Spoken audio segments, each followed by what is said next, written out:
Manchester United 2, Tottenham Hotspur 2. Yes, people, we're back to another Premier League match reaction in what was, let's be honest, I think a fairly entertaining game at Old Trafford here today. We got 4 goals.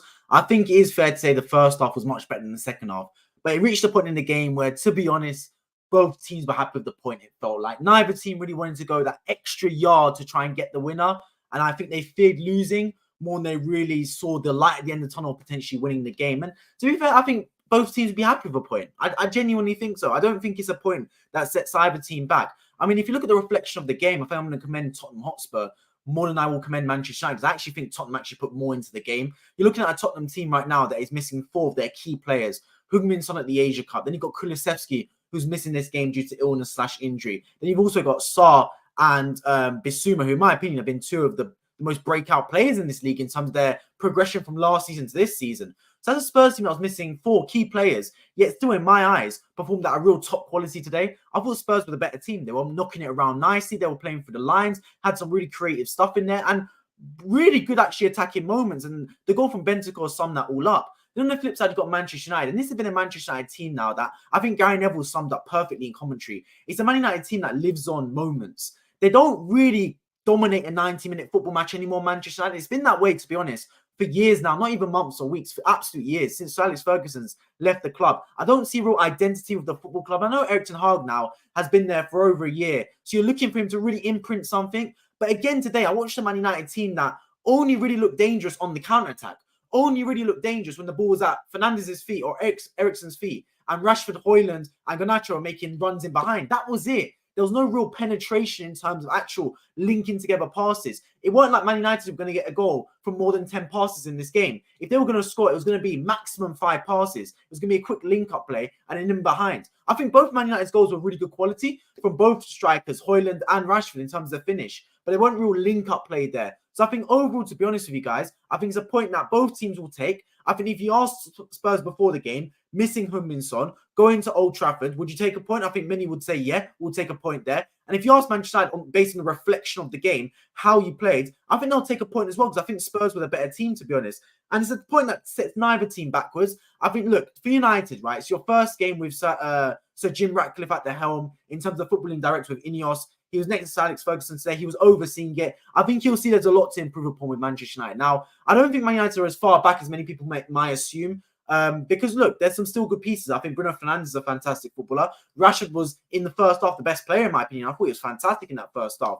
And Hojlund, you saw him with a clinical finish in the first few minutes as well. But I still think overall, there's still not enough identity there. And to be honest, I would not be surprised if Eric Ten Hag does end up leaving sooner rather than later. Because, look, I'm actually a fan of Eric Ten Hag. I think he's a good manager. And I think he proved it with his time at Ajax and the way they were playing football. And that Champions League run in 2019 will not be forgotten for a very long time. But you're looking on the flip side at Ange Postecoglou, who in about 4 or 5 months now has actually implemented a real good style of football at Tottenham Hotspur. Now, like I said, Spurs didn't win this game and neither did Manchester United. But over the course of the first 21 matches of the Premier League season, I've seen a real identity about Tottenham Hotspur from game 1 to game 21. Whereas it's been 21 games now in the Premier League for Manchester United, and I'm yet to see real identity with that football club. I don't know what Man United team I'm watching. One game they're trying to counter-attack, one game they're trying to play possession. I don't really see a real style there. Tottenham came to this game today, and I understood exactly what they were doing from minute 1. They were playing at the back. They'd sent right back and left back was going into midfield. You had the wingers staying out wide with Werner and Brennan Johnson. You had Richarlison floating in the middle. You had the 3 midfielders playing at the old school Liverpool midfielders like Wijnaldum, Fabinho, Henderson, bobbing up and down the football pitch, providing some link men. So I saw a real style of play with Tottenham Hotspur today. I didn't really see that with Man United. So they've got a lot to fix there. And look, I think Eric Ten Hag might not be the man to fix it. I mean, he's been in the job now for over a year. Now, I'm not asking for results in over a year's time. I'm not asking for you to challenge for the title. But if I'm a Man United fan, I'm at least looking for some kind of style of play. I'm at least looking at, after a year in the job, you can identify what Manchester United are trying to do moving forward. You can at least identify, oh, okay, this is a style we're trying to implement. This is the type of football the manager wants to play. These are the type of players he wants in the door. I don't see it. I can't really pinpoint what is Eric Ten Hag's style. It's not possession like Guardiola. It's not gegenpress like Klopp. It's not even like this sort of like weird moving into midfield, double inverted formation like Ange Postecoglou. I don't really know what it is with Eric Ten Hag. I can't really label what their style of play is. And the most worrying part is, if I pull up 5 Man United fans off the street today and ask them, what style of play does Erik Ten Hag play, they're all going to give different answers. No one really knows. And label it as counter-attack. But even then, it's a bit of like, it's like half counter-attack. And that's the real problem. Now, I do think taking the Manchester United job is a poison chalice in many ways. I do think it's the hardest job in world football right now, because you've got the gargantuan pressure of managing the biggest club in England, stockpiled with the fact that it's not really a well-run football club. It's a badly run club. So you're asking for results when the actual structure of the football club right now is an absolute mess. And there's so many bad eggs in the door. There's so many problems inside and outside the football club, on the pitch, off the pitch. So I do feel for Erik Ten Hag a little bit, but I do think also his days are numbered. So I think, look, for the Man United job, it's a poison chalice, but I do think you need to go for a real top tier manager where they've got that real pedigree about them, a Zidane type of manager. Do you get what I mean? Not someone like Erik Ten Hag, who I think is actually a really good manager, but he's only really managed Ajax. Do you get what I mean? He's not had the chance to manage a top football club before, the likes of the Real Madrid's, Barcelona's, Liverpool's, managers like that. Do you get what I mean? So I do think, to be fair, that Man United will move on from Erik Ten Hag. It's a matter of when, not a matter of if. But I just think that they're delaying the inevitable, because I think, again, today, look, they were the worst team. And you're playing at home at Old Trafford, and you've gone into the game right now. And I actually didn't know what to expect from this game. I thought, look, maybe Spurs will win it, maybe United will win it. But in the end, the draw is just what ended up happening. And I think that although a draw, both teams will take it, I think it's a game in their own reflection. Spurs deserve to win more than Manchester United. And that's the worrying side. It's not like you went to Tottenham here today. You were playing at your home gaff at Old Trafford. And it's too easy to play at Old Trafford nowadays, because under the old Sir Alex Ferguson days, going to Old Trafford would be the hardest game in the Premier League season, without a doubt. You go there and you're hoping for a draw. Like a win's a far stretch in the imagination. Even a draw's a good result when you go to Old Trafford. You know, even then, to get a draw, you're battling for it. But you leave the game today, and Spurs are probably the team that's more disappointed they didn't get 3 points today, because they were the better team. They were running United off the park. I mean, I just have to bring up the match stats too, because I do think it was the better game from Tottenham. If I bring up the match stats here, guys, I think they were more decisive in key moments. They were controlling the game. Yeah, I do think overall that they gave up too many easy chances, Tottenham, and that's without a doubt. But I think overall they were the better team, if I have to be completely honest with it.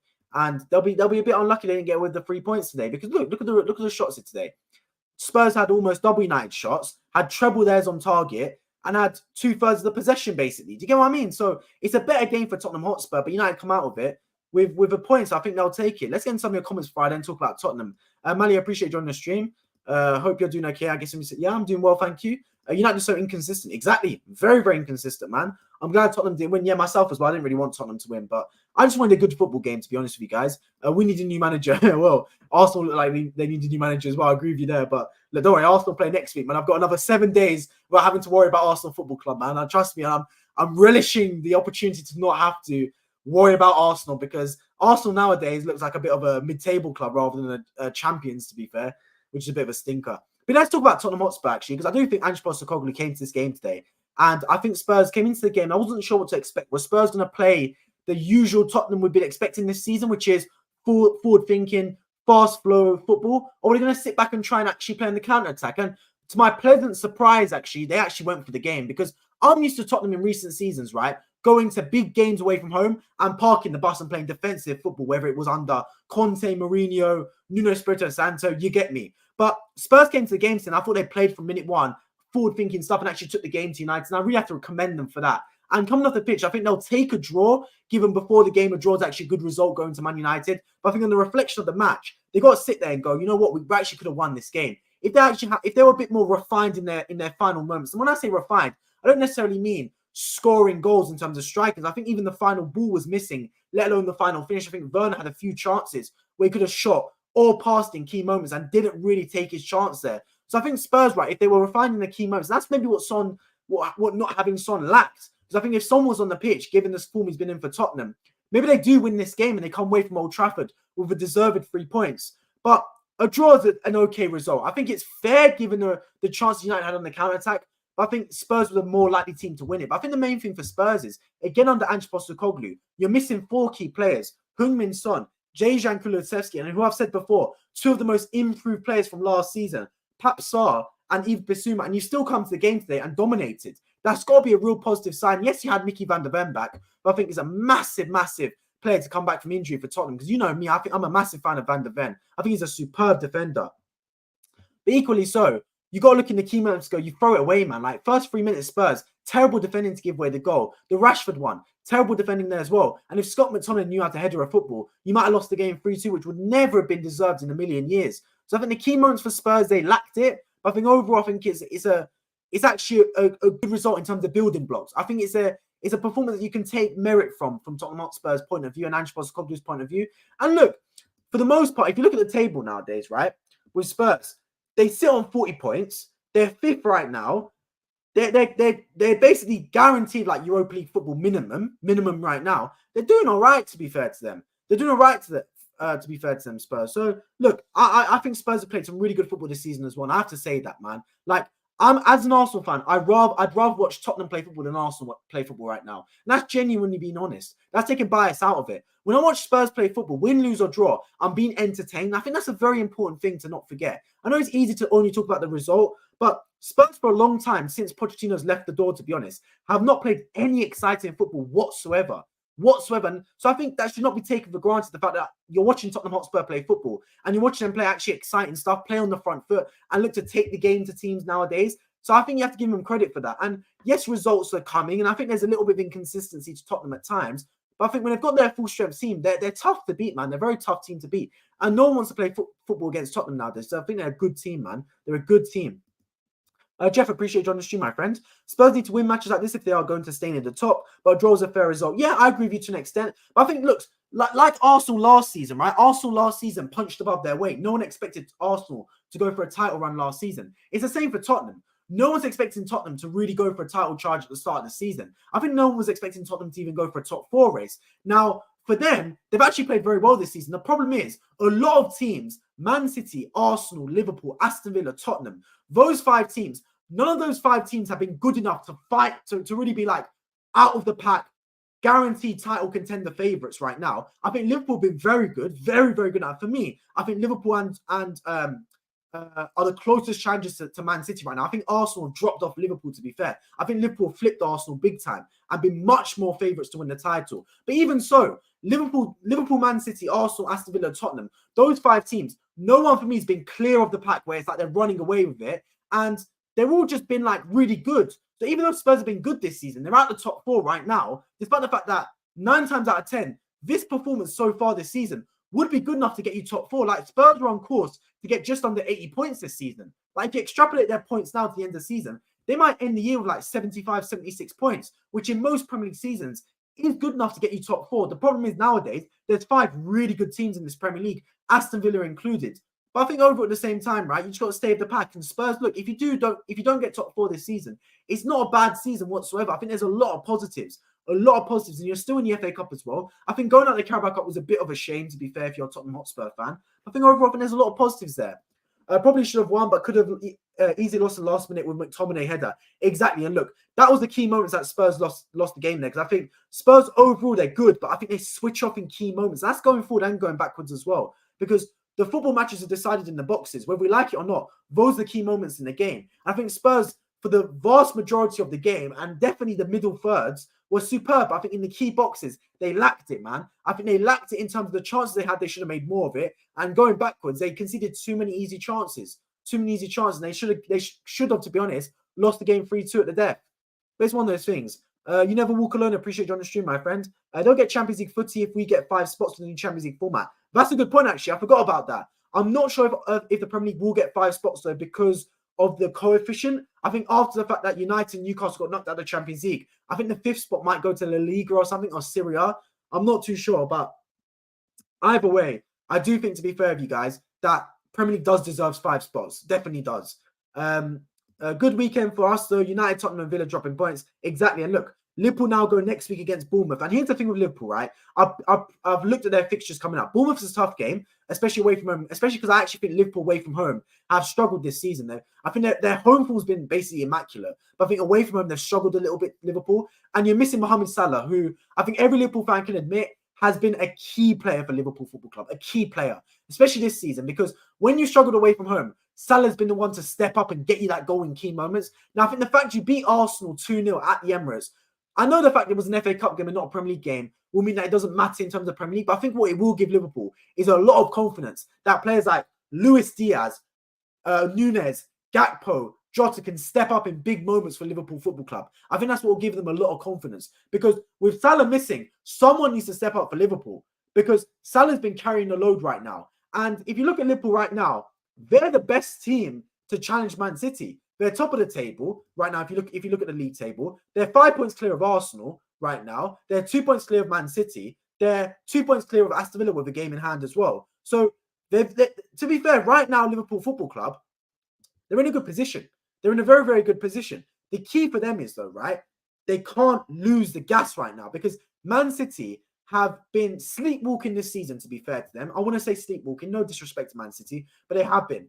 But coming out of the cooler, coming out of the freezer, out of the stretcher room, has been the robot Kevin De Bruyne. I reviewed the game yesterday between Newcastle and Man City, and look what happened. A Man City team that, well, let's be honest, was sleepwalking this game. I thought they were going to lose it. I genuinely thought so. But Kevin De Bruyne came off the bench and proved what an assassin he is. And now you've got to compete with that. You've got to compete and raise your levels because Man City come now. It's like a January signing for them, Kevin De Bruyne, because he hasn't played this whole season. He's coming out of the cooler and he looks like he's on fire. It's like he hasn't skipped a beat. Haaland comes back in the team as well. You know, he's licking his lips to play alongside Kevin De Bruyne with his final ball. So I do think a lot of the Premier League's got to be looking, thinking, oh my God, man, we've got to be on our top form now to compete. Let's see them against City at the end of the month. Yeah, I agree. I think that'll be a very good game. Very, very good game.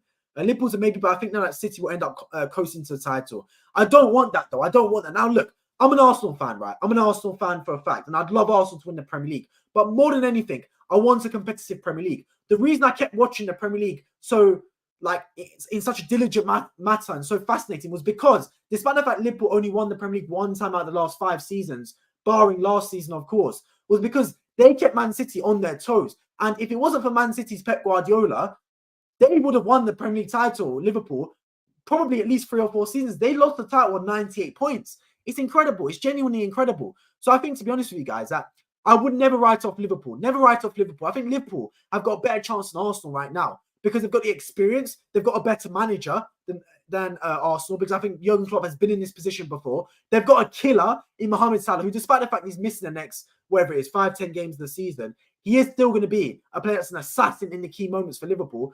And I think Liverpool actually have got the home form and momentum behind them when they're not giving away easy points. Arsenal right now look a bit lost. They genuinely do. So I think, to be fair with you guys, that Liverpool are a bit more of a title threat than Arsenal right now. But at the same time, City have to be favourites. They have to be.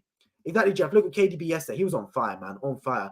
The coefficient is weird because Europa League and Conference League results count as much as Champions League. Premier League could do very well in those other competitions. And I expect them to do so because, in my opinion, Liverpool's the best team in the Europa League without a shadow of the doubt. West Ham, I think, will go fairly far in the Europa League as well. Then who else is there? Who else is in the Europa League? Can't even remember. It's West Ham, Liverpool. And who's the other team? I promise you, I don't remember. I think there's one more team in the Europa League. Then you've got Aston Villa in the Conference League. So I think there's a lot of good teams in that Europa League, man. A lot of good teams in that Europa League coming from the Premier League. I think they'll go very far. I genuinely think Brighton's the other team. So I think Brighton will go far in the Europa League as well. Look, Brighton, West Ham, Liverpool, and Aston Villa all qualified to the next round of their respective Conference League / Europa League. So I think, to be fair with you guys, right, that it's going to be a very, very good European season for English teams. Now, Arsenal have got Porto in the next round. City have got Copenhagen. Now, I think City will coast through to round of 8. I'm less confident about Arsenal because I've seen us go to Sporting Lisbon last season in the Europa League and get absolutely duppied. So anything can happen, to be fair with you guys. But Arsenal should go through in the Champions League. So you never know, man. You never know. I've never wrote City off. We've been in a title race with them for 5 years. They've just been missing De Bruyne. They're going to go all the way, but it's up to us and other clubs to stop them. Exactly. I agree with you. I think City are favourites. I think it's up to Liverpool and Arsenal in the coattails as well to try and fight. But we have lost the title by 1 point. We always push them all the way. Exactly. And that's what gives me Liverpool confidence. Because in title races, Liverpool can keep up with Man City. Arsenal in title races can't. Like when it gets the running, Arsenal fold away, man. We dissolve.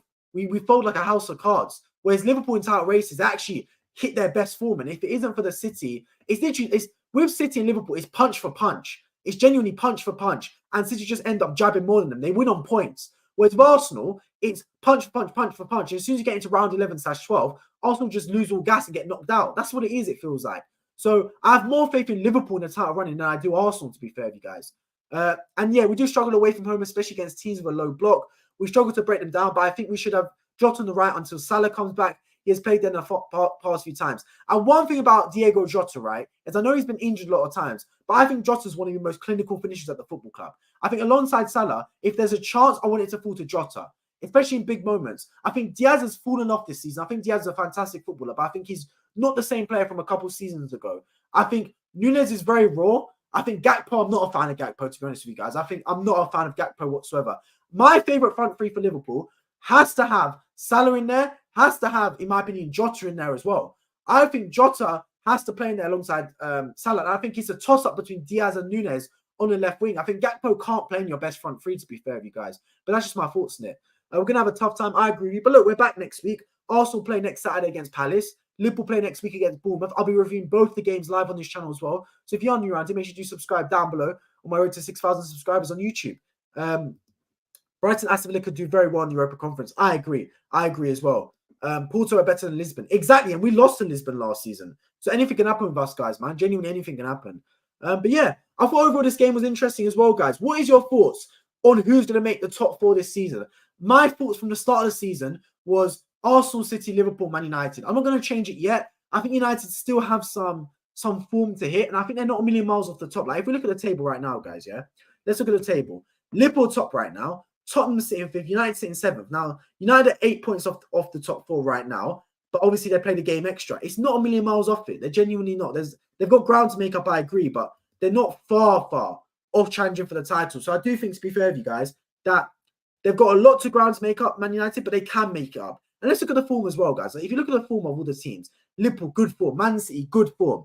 Arsenal, terrible form. Look at Arsenal's form right now, guys, yeah? Barring Brentford and Newcastle, it's probably the worst form in the Premier League. Like, look at it. It's absolutely horrible. It's form on a par with Sheffield United. Look at Sheffield United's last 5 games. Look at Arsenal's last 5 games. It's bar for bar the same thing. So Arsenal's got relegation form right now. They've got the same form as Burnley as well. Luton's got better form than Arsenal. So I think, to be fair with you guys right now, that Liverpool got good form, City got good form. I think Villa have been here and there. Arsenal's form is terrible. Tottenham are starting to get back into flow of things. United are terrible as well. Chelsea is starting to kick into gear. Wolves are starting to kick into gear. West Ham are starting to kick into gear. So you're going to start to drop because you never know, man. Look, if Arsenal lose next week against Palace, which I don't expect, but stranger things have happened, then you never know what can happen. And guys, look, Arsenal looking like a one-season wonder. I was on my Twitter. I saw a clip on Twitter, right, of Arsenal's football, like compilation of Arsenal playing last season. I promise you guys, I miss that football so badly. I miss it so badly. I was watching Arsenal's football last season as a compilation, and my days of football was so good. The quality of the football, I don't see it this year at all. I genuinely don't. There's a lack of quality in this Arsenal team, man. Lack of quality in terms of the actual fluidity of our football nowadays. Gakpo's good at pressing off the ball. He's got a good aerial presence and a good shot. I think he's going to have a similar role to Firmino's, except he's not as technical. But I agree, our best current front three would be Diaz, Núñez, and Jota. Jota's been quality since he joined. People just forget because he was injured for a bit. I hear the comparison, but I just don't think he's got that same presence as Firmino. Because what Firmino gave you is he gave you a player that would turn up in big moments. Let's not forget that. He wouldn't necessarily score in big moments, but he'd always turn up in big moments with an assist or with a closing down on the goalkeeper. Something would happen in key moments and Firmino would impact the game. Do you get what I mean? And I think he would link up very well with Mane and Salah either side. I don't think Gakpo gives you that. I think Gakpo gives you a presence, but I don't think he's that same quality that Firmino would give you. I just don't think he gives you enough in his all-round game in terms of finishing, passing, like you know what I mean? Like everything into his game that can compete with a Jota or Salah up there. I don't think he's got the same finishing as Jota or Salah. I don't think he's got the same tenacity as Núñez or Diaz. So I think right now he's 5th choice, to be honest with you guys. 4th choice, obviously, because Salah's at AFCON. But that's just my thoughts on it, to be fair. Also been so inconsistent. Arteta's to blame. I agree with you. I think Arteta needs to take a brunt of the blame. I don't think he should be unsackable in my eyes. I think Real Madrid will handle Barcelona and the Super Cup starts in 10 minutes. Wow, that's gonna be a good game as well. Is that in Saudi Arabia? I'm pretty sure as well. That'll be a good game, man. I might catch the last few minutes of it. I was going to watch the NFL, but the Steelers-Bills game has been called off because of snow, which is a bit of a shame, to be fair, because I would have liked to watch the playoffs. Last game, yesterday's game between the Dolphins and Kansas City was absolutely incredible, man. It was played in like sub-zero Arctic temperatures. It was crazy. Our problem with the title race is a lack of investment. We don't have the squad depth to compete on 4 fronts. We go far in all competitions most seasons because your manager's superb. That's why. Your manager doesn't take any game for granted. And also another thing about Klopp, right, that I want to say is Klopp uses his bench. Let's not forget that, right? Let's not forget that. You look at the game in the FA Cup, with about 20 minutes left, he brought on two youngsters. And I think that's very important because the fact he uses his bench means that players don't get injured as often. And it means that a lot of players are used to playing matches in key moments. Arteta, Guardiola don't really use their bench, man. They don't. Even Ange Postecoglou today wasn't really using his bench that much. So I do think, to be fair to you guys, that Klopp, you have to commend him for using his bench because it means players like Curtis Jones, Elliott, Ben Doak even, Kwanzaa, these players that don't start a lot of games, when they get called upon recently and start games, they're used to it because they've had time off the bench at moments. Even their front four, every single game, Liverpool's front five touches the football pitch. Every single one of them. Even if they play well, they get rotated. So I think it's important because it keeps all the attackers fresh. You look at Arsenal, right? Gabriel Jesus starts up front, Saka, Martinelli. With about 5-10 minutes left, Trossard will come off the bench and then Ketia will come off the bench. That's it. Reece Nelson might get a run around. Havertz, if he's not starting, might get a run around. Do you get what I mean? That's it. You look at Man City, Jack Grealish didn't come off the bench yesterday. Do you get what I mean? Like, you don't really have that same rotation that Klopp gives you. So it means you can fight on multiple fronts because he trusts all his players. If you're in a team, he trusts you. I wouldn't be surprised, Dennis, we dropped so far down. It's extremely embarrassing. Yeah, he is, man. And look, I'm just hoping our form comes back into the swing of things now because we're going to have a 2-week gap. We're going to play Palace, have another 2-week gap because we're at the FA Cup as well. So who knows what happens, man? Who knows? The Firmino comparison was just a pressing false line, to be honest. Gakpo's not as good as Firmino. Bobby was unreal. He was the glue. Exactly. And Firmino gave you that. I think you've liked that since he's left, to be honest. But who knows, man? I think Gakpo's a player, but I don't think he's a player that can really compete and be the starter for Liverpool. Tomiyasu got an Asia Cup. Exactly. He's going to be a massive miss as well. Arsenal are missing 2 key players, in my opinion. We're missing Uncle Partey, because I think he's a massive part of what we do, linking up the play from defense to attack, because I think Rice is good, right? But the one thing Partey gave us was a player that would play fast forward balls. Like, it's not just progressing the football that's important, it's progressing it fast. When you look at Arsenal's attacks, we played a lot of possession football, but we progressed the ball quickly from defense to attack. We'd zip it in the lines, especially from Partey to Ødegaard. Rice is a good player, but Rice is scared sometimes to play that forward football at moments. He's more like a Jacaro, a ball carrier. So I do think, to be honest with you guys, that we're missing Uncle Partey and we're big time missing Yuri and Timber, man. Timber's a superb player, guys. Like, he's a superb player. I think Arsenal's full strength team, yeah, with David Raya / Ramsdale goal, I don't really mind. Let's say Raya for the sake of Arteta. My full strength Arsenal team will be David Raya, Tomiyasu, Saliba, Gabriel, Timber, Partey, Rice, Ødegaard, Saka, Jesus, Martinelli. That team would cook, man. I genuinely think that team would cook. Like, in terms of starting 11s, that team I think can go with any team in world football. Because you got a goalkeeper in Raya who's competent. You got a back four that can all defend. There's no weak spot there. Tomiyasu is a good one-on-one defender. Timber's a good one-on-one defender. Saliba and Gabriel likewise. You got Partey, can defend. Rice, who can be a link man. And then you got the front four. Ødegaard, who's a creator. You got Saka, who can create. You got Martinelli, who will go back to his best form, in my opinion, with Partey and the team playing those diagonals. And then you've got Jesus, who, when he had that team around him, actually played very well in that false line and will be likened to Firmino in that respect. It's Saudi due to money, but there we go. Saudi money, oil money. Exactly, man.